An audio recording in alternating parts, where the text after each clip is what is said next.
So the question is how to make japa.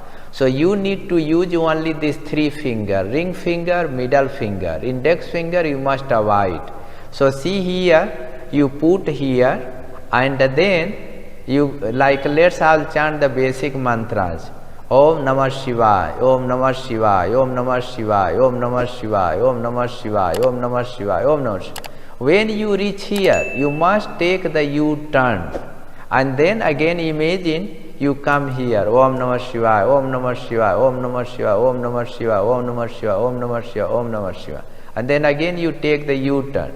Because this beat is known as Shiva beat or Guru beat. So never should cross it. This is the important things. So again see here, either if you cannot use the three fingers like this, like Om Namah Shivaya, Om Namah Shivaya, Om Namah Shivaya, Om Namah Shivaya, Om Namah Shivaya, Om Namah Shivaya, Om Namah Shivaya, Om Namah Shivaya.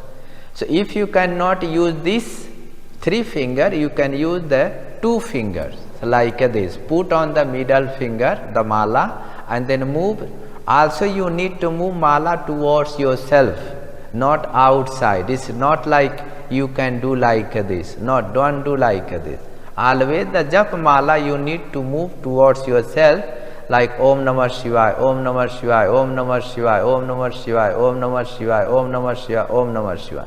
When you reach here, do not cross this Guru seed or Shiva seed.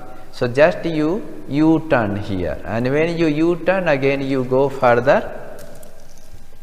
You imagine you come here, Om Namah Shivaya, Om Namah Shivaya, Om Namah Shivaya, and then again the U-turn. So this is the important things. Again I will repeat. Either you use the three finger here, do not use your index finger, and whenever you come Om Namah Shivaya, Om Namah Shivaya, then you U-turn.